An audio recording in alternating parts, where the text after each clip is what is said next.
as somebody that coaches privately in both Overwatch and also Valorant, and that has worked with contenders, high tier 3 and that kind of level in Overwatch, you see everything from just the weirdest thing. I have coached somebody that literally played with just a mouse. Like he had hotbind, all his movement keys, everything to his Razer mouse. And I see some people that really surprise me. I see some people that are in gold and are insane and just need that. Like I coach them on some positioning stuff. I coach them a little bit here, and then all of a sudden you just see them improve incredibly.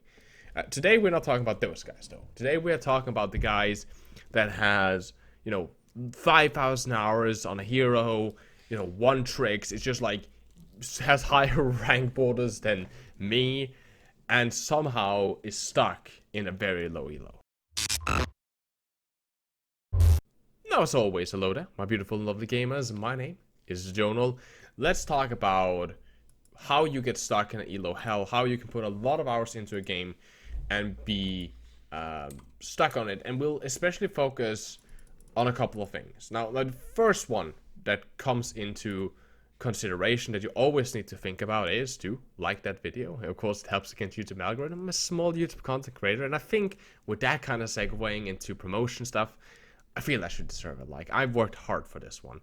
Drop down in the comments, of course, what is the highest level you have seen in a low rank? I have seen I think it was diamond border with 1 star in silver while I was coaching somebody in his lobby in a replay code recently, which is like the highest elo I've seen in like a low elo setting. And then I see a lot of like plat borders and like gold to platinum. But that's like the highest elo I've seen in a low rank. And of course, again, we're trying to hit 20,000 subscribers before the end of the year. We are literally like 400 or something like that away from hitting that mark. It would be absolutely amazing if you guys could subscribe. It would be a dream come true and make 2020 just a little bit better for me. So subscribe to the channel, hit the bell notification so you get notified. That would be nice, YouTube. And let's talk about it. What I notice a lot is a couple of things. Now, there are some people that are in high ranks and just stuck in low elo because they really don't care. This is something that I understand because I've interacted with people like that, but something that I personally can't do. If I do something, I always work on improving on it. I always want to get better. That's just me as an individual. I'm a perfectionist. I always like improvement. For me, the fun part is to get better and better and better and better and be good at something. That is the motto of the channel, right? The reason that I made this channel such a long time ago is that I want people to be better at video games because I want people to have fun with video games. And I always find that if you're good at something, it's far more fun. So that's why I make guides. I want people to enjoy gaming. I want people to have fun and have a good experience while they play games and have fun with their friends. And in my opinion, the best way to do that is to be good at it. That's why I make guides, tutorial, and do coaching on it. And I do it on different games now, as I think that is how I can at least benefit most for what I have of experience. But that is just one of them. Some people just don't care. They just want to play. They don't care. A lot of it comes down to blaming. I know that is such stereotypical, but I've seen it.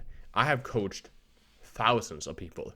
And of course, if you want to rank up, improve, and get better at the game, you can of course hire me as a private coach for 50 euros. It's hit me up in our Discord server down below and just send me a DM. We can set up a session, right? Again, another flawless play. I find really good today. But I see a lot of that. I see a lot of blaming, like, my team is bad, whatever. And it does take some time to point out, like, how they can play better for them to understand. And I do actually hope, I know at least all the time, that I do manage to hopefully change a lot of minds about it, about that mindset. And it's important to know that sometimes it's an unlucky game. Sometimes you just loses, but when you're constantly blaming others and you're constantly just looking outside, and you probably met those guys in your rank game where it's very clear it's their fucking fault they're dying. Like, it's, the Hammond, and there's 18 miles in the background of the enemy team, behind 17 walls, 18 shields. He dies to their Widowmaker that meleeed him only, right? Because he missed all his bullets. And then he's like, why didn't you heal me? Oh no. Right? And he'll be so fucking mad, and he'll flame, and he'll just blame everybody. And sometimes he'll be like, I'm actually on a smurf. Just saying, I'm not supposed to be in the ring, right? And those kind of guys would just look at the outside sources and not at their own. That's a very, very common factor. But what I see a lot is the struggling issue of people that want to improve, that are actually looking to improve, that's grinding the game, but somehow doesn't get up there mechanically. And especially Widowmakers and also Anas. Actually, just now, like 12 minutes ago, finished a coaching session with an Ana player who generally is really good. He has really, really stable, consistent hits. And that's all of what I see with Widowmakers. I normally meet these in Widow headshot only lobbies if I don't coach them myself, where they'll hit, you'll see like a play of the game of this guy, and he's hitting like 5 headshots in a row in this play of the game, and it looks awesome. But he's just standing still. He's standing still on a high ground, not moving, only aiming, hard scoping, hitting headshots on Widowmakers. And well, that's good, that shows some progression, that he can hit those shots in succession without missing, and he can hit even some long range shots. It's not very difficult shots, and that's something that you have to remember. In Silver, people don't strafe, and they don't use cover, and they don't move in the same in a manner that is difficult to hit. On top of that, you're not under the same amount of pressure in Silver. You're not getting shot at. You don't constantly have to move and duck and go up and down and grapple shots and do all these difficult things, which does that you don't cultivate that mechanics. A Grandmaster Widowmaker is not just insane at aiming because he hits a lot of shots. He hits a lot of shots in situations where he's under a lot of pressure, where he has like a millisecond to take the shot, and he takes it between 2 shields. That is the difficult part. The difficult part is not standing still, hard scoping, and then hitting it. The difficult part, and what shows good mechanics, is that you can take a difficult shot consistently. Someone like Kefri. Kefri is a really good example of this. Kefri has incredible aim, and you'll see that he will take like these really tiny angles, and he'll hit the headshot. And then you'll see, other Widowmaker players in low elos, they will be right. He will move, he will jump, he'll take it, he'll take that very, very tiny shot, then he'll move, do a grapple into another shot, then he'll be dived by the Winston. And even though he's dived by a Winston, I actually did a review on Twitch a long time ago where he's being dived by a Winston in a contenders match in Korea. He's getting dived by this Winston, he gets knocked off this high ground, and what he does is that he mid-air hits like 1 or 2 headshots and get 2 pecks. I'll link to a video where I break down how Kefri performed in contenders, and if he was good enough to get into Owl, in my opinion. It is a great breakdown of how he can constantly, even under incredible pressure, even under situations where he's forced to make these really ballsy, risky moves, where it's like he has very low time to hit a difficult shot, he still hits that shot. And knowing that, not just looking at, oh, I hit the shot, but the fact that you can hit difficult shot and constantly pushing your mechanical boundaries is also why I like stuff like Aim Hero and Aim Trainers, which I covered extensively on this channel. I'll link a couple of videos down in the description, but those force you to constantly push your mechanical skills, because while it is teaching you control of your mouse, and then it's up to you to utilize that with good movement to be more difficult to hit and to take more creative shots. And that is a very, very big thing, because a lot of people get good at Widowmaker, they start hitting these consistent shots in Plat, but they only take these very easy, hard scoping angles where they are, taking their time to take the shot, they're not under pressure, and that doesn't really cultivate a position where they are constantly, putting themselves in an aggressive angle up close, where they need to hit these really difficult shots, which is what makes a difference in ranked games, right? It's not difficult hard scoping 8 miles in the back line. What is difficult is being up in closer situations, these closer angles, and hitting those shots, and being able to fight in those scenarios where you don't have time to just, stand still and be under absolute no pressure, where you can constantly be moving, constantly be shooting, and constantly be hitting those shots.